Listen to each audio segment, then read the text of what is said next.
Halo, selamat pagi anak-anak. Kita kembali lagi ke pembelajaran tematik. Pembelajaran tematik hari ini adalah tema 5B, subtema 2, PB 5 dan 6. Materi yang akan kita pelajari hari ini yaitu IPA, Bahasa Indonesia, PPKN, dan SPDP. Adapun materi IPA yang akan kita pelajari yaitu tentang menjelaskan macam-macam gangguan pernapasan pada manusia. Dan untuk materi bahasa Indonesia, kita akan belajar menemukan informasi dalam isi teks dan mengidentifikasi penggunaan kosakata baku dalam teks. Kemudian untuk PPKN, kita akan belajar tentang penerapan hak, kewajiban, dan tanggung jawab dalam musyawarah. Dan untuk SPDP, kita akan menyebutkan properti yang digunakan dalam tari dan menjelaskan persiapan yang dilakukan sebelum pementasan tari. Ayo sekarang kita mulai pembelajarannya, simak video berikut ini. Perhatikan di hadapan kalian, masih ingatkah kamu pada kakek Husin yang menderita penyakit asma? Penyakit asma adalah salah satu penyakit yang menyerang sistem pernapasan manusia dan pengobatannya adalah dengan menggunakan inhaler. Organ pernapasan manusia terdiri dari hidung, tenggorokan, dan paru-paru. Setiap organ tersebut dapat mengalami gangguan akibat kebiasaan hidup yang tidak sehat, virus dan bakteri, atau bisa juga karena kondisi lingkungan yang tidak sehat. Kemarin kalian sudah mempelajari penyakit yang menyerang sistem pernapasan manusia seperti asma, flu, bronkitis, tonsilitis, dan pneumonia.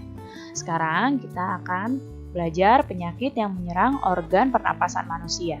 Yang pertama ada emfisema, kemudian ada kanker paru-paru, dan ada tuberkulosis atau TBC. Kita akan bahas satu persatu. Yang pertama adalah emfisema.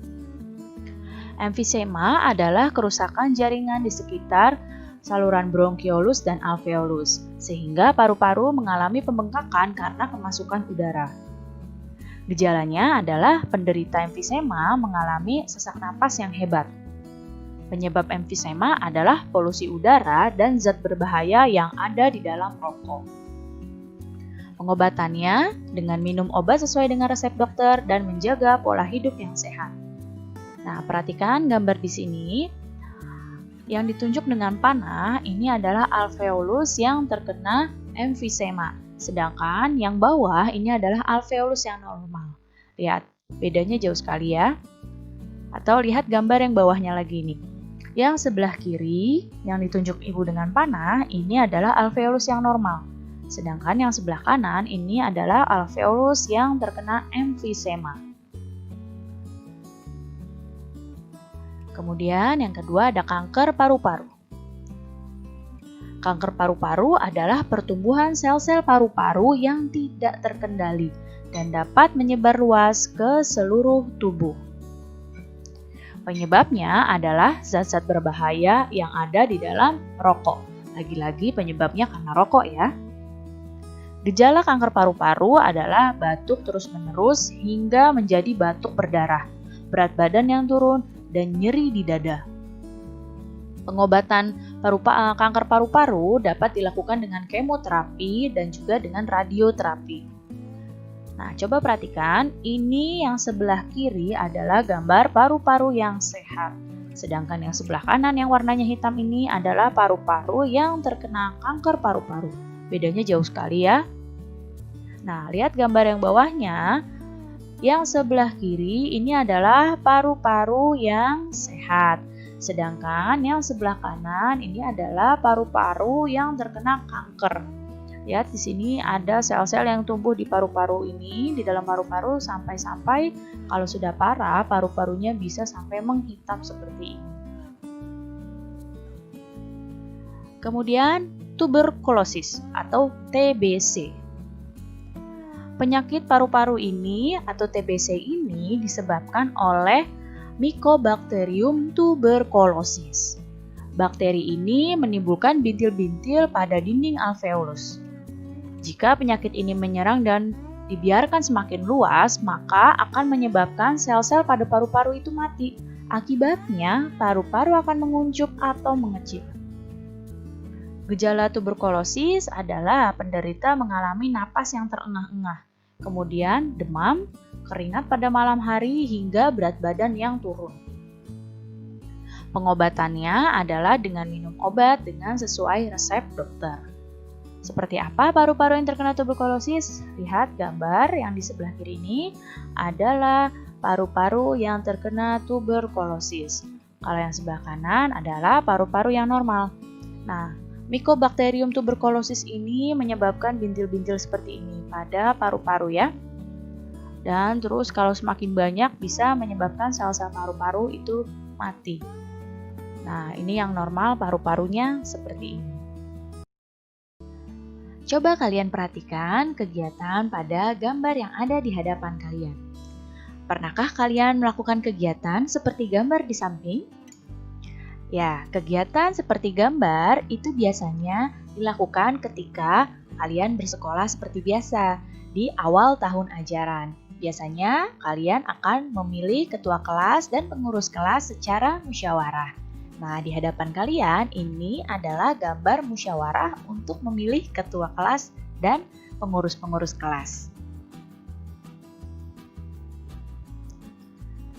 Musyawarah itu apa? Musyawarah adalah pengambilan keputusan bersama untuk menyelesaikan masalah dengan maksud mencapai mufakat. Mufakat adalah kesepakatan untuk melaksanakan hasil dari musyawarah tersebut. Musyawarah itu terdapat nilai-nilai yang terkandung di dalamnya, karena musyawarah merupakan penerapan dari Pancasila, yaitu sila keempat. Nah, nilai pertama yang ada di dalam musyawarah adalah nilai kebersamaan. Karena dalam bermusyawarah kita harus duduk bersama-sama untuk menyelesaikan permasalahan yang sedang ada. Kemudian nilai yang kedua adalah nilai kebebasan mengemukakan pendapat. Di sini dalam mengemukakan pendapat kita harus secara sopan ya, dan tidak boleh mengemukakan pendapat dengan cara memaksa. Jadi harus dengan sopan. Kemudian, nilai menghargai pendapat orang lain. Di sini, ketika ada orang lain yang sedang berbicara, sedang mengemukakan pendapatnya, kita tidak boleh menyela orang tersebut dan menjelek-jelekan pendapatnya. Kita harus mendengarkan dan menghargai pendapat orang yang sedang berbicara. Kemudian, nilai yang selanjutnya adalah nilai jiwa besar serta lapang dada, melaksanakan hasil keputusan dengan penuh rasa tanggung jawab. Nah, ciri-ciri musyawarah untuk mufakat antara lain sebagai berikut. Yang pertama, musyawarah itu harus sesuai dengan kepentingan bersama, bukan kepentingan sendiri atau kepentingan golongan tertentu. Yang kedua, usul atau pendapat yang disampaikan harus mudah dipahami dan tidak memberatkan satu pihak.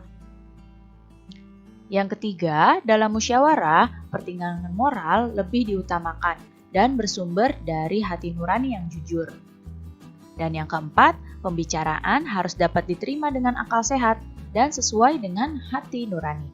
Jadi ini ya ciri-ciri musyawarah untuk mufakat. Apa saja sih prinsip-prinsip musyawarah itu? Perhatikan baik-baik. Yang pertama, prinsip musyawarah adalah harus dilandasi dengan akal sehat dan hati nurani yang luhur. Kemudian, musyawarah harus dilandasi dengan semangat gotong royong dan kekeluargaan. Kemudian, musyawarah juga berprinsip untuk mengutamakan kepentingan umum. Kemudian, dalam musyawarah juga kita harus menghargai pendapat orang lain.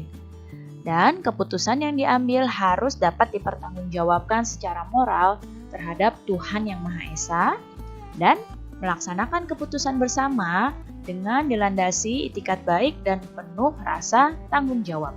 Jika prinsip-prinsip musyawarah ini dilaksanakan, maka segalanya akan berjalan dengan baik. Nah, berikut adalah tata cara dan persyaratan dalam musyawarah. Yang pertama, perhatikan panahnya ya. Peserta musyawarah harus hadir sebelum musyawarah dimulai. Jadi kalau belum hadir ya musyawarah belum bisa dimulai. Kemudian yang kedua, musyawarah dimulai jika peserta musyawarah telah mencapai quorum. Quorum itu adalah jumlah minimal peserta dari musyawarah tersebut. Jadi harus sampai jumlah minimal pesertanya, baru musyawarah bisa dimulai. Kemudian dalam musyawarah, di sini ada susunan kepanitiaan. Minimal ada ketua, ada notulis, dan ada peserta musyawarah. Itu yang paling minimal. Kemudian, setiap peserta musyawarah berhak untuk menyampaikan pendapat. Boleh menyampaikan pendapat dengan cara yang baik, dengan cara yang sopan. Kemudian, setiap peserta musyawarah harus menghargai pendapat orang lain. Dan pendapat yang disampaikan harus dapat diterima akal sehat, tidak untuk kepentingan pribadi atau golongan, tidak menimbulkan pepercahan, dan sesuai dengan norma, dan tidak menyinggung perasaan orang lain.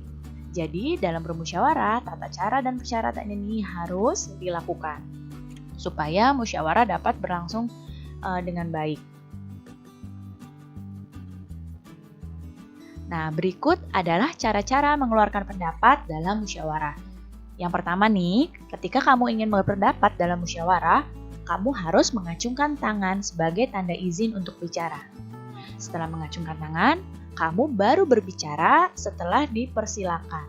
Jadi jangan langsung berbicara, tapi tunggu dipersilakan, baru kamu berbicara.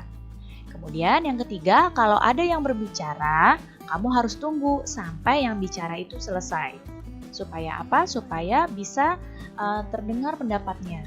Kalau saling berbentrok berbicara, tidak akan bisa terdengar pendapatnya. Jadi harus saling menunggu supaya pembicaraannya dulu selesai, baru kamu berbicara. Kemudian yang keempat adalah bersikap sopan, ya. Dan yang kelima, dalam berpendapat itu usahakan suaranya cukup jelas, ya. Nah, kebiasaan hidup sehat akan meminimalkan kemungkinan kita terserang penyakit. Salah satu kebiasaan hidup sehat adalah dengan selalu aktif melakukan latihan fisik. Nah, latihan fisik ini tidak hanya dilakukan melalui olahraga, tapi juga bisa dilakukan dengan menari. Nah, dalam tarian, apalagi tarian Nusantara, itu ada yang disebut dengan properti tari. Properti tari itu merupakan salah satu unsur pelengkap dalam sebuah tarian. Hampir semua tarian di Indonesia itu menggunakan properti sebagai pemanis tarian tersebut. Nah, berikut adalah beberapa tarian daerah yang menggunakan properti. Yang pertama ini adalah tari piring. Properti dalam tari piring adalah piring. Kemudian, siapa yang tahu ini gambar tari apa? Ya, ini adalah tari payung. Tentu saja, properti yang digunakan dalam tari ini adalah payung. Kemudian, siapa yang tahu ini tari apa? Ya, ini tari serimpi. Properti pada tari serimpi adalah selendang. Lihat sini penarinya menggunakan selendang. Kemudian, siapa yang tahu tari apa ini? Ini adalah tari janger. Propertinya adalah kipas. Nah, sekarang kita akan masuk tentang tarian. Tahukah kamu sebelum melaksanakan tari, itu ada beberapa hal yang harus kita persiapkan. Apalagi kalau tarinya itu kita akan tampilkan di depan umum. Tujuannya apa? Tujuannya agar peragaan karya tari berhasil dengan baik di depan orang lain. Apa saja ya persiapan dalam peragaan tari? Perhatikan baik-baik. Yang pertama, kamu harus menentukan bentuk karya tarinya. Nah, di sini kamu harus tentukan kamu itu mau menari tari tunggal, tari berpasangan, atau tari kelompok. Jadi harus ditentukan ini tarinya apa. Setelah menentukan bentuk karya tari, kamu menentukan jumlah penarinya berapa. Kalau kamu mau menari tunggal, maka jumlah orangnya 1 orang. Kalau kamu mau menari berpasangan, maka jumlah orangnya adalah 2 orang. Kalau kamu mau menari berkelompok, maka jumlah orangnya harus lebih dari 3 orang. Ya, jadi ini adalah menentukan jumlah penari. Kemudian memilih properti tari. Di sini dipersiapkan properti tarinya sejak awal, jadi sudah mulai dipakai mulai dari latihan. Kemudian kamu menentukan iringan tarinya. Cari iringan tari yang sesuai dengan tari yang akan kamu bawakan. Nah, biasanya iringan tari ini sekarang akan disimpan dalam rekaman itu di dalam CD kaset atau dalam flash disk, dalam USB flash disk. Nah, yang selanjutnya, setelah memilih iringan tari, kamu pilih busana atau kostum tarinya. Sesuaikan kostum tarinya dengan tema tarian. Ya, dengan sesuai kostum, iringan tari yang bagus, properti yang tepat, itu pasti tarianmu akan tampil dengan baik. Materi tematik kita hari ini sampai di sini. Sekarang kalian kerjakan tugasnya. Dikerjakan ayo berlatih halaman 68 dan 69. Kemudian kerjakan halaman 74 dan kemudian kerjakan ayo berlatih halaman 77. Oke, setelah kalian kerjakan tidak usah difoto, kita bahas besok, oke? Tetap semangat belajarnya, jaga kesehatannya, patuhi semua nasihat dari orang tua, dan ingat, tidak ada alasan untuk tidak mengerjakan tugas. Bye-bye.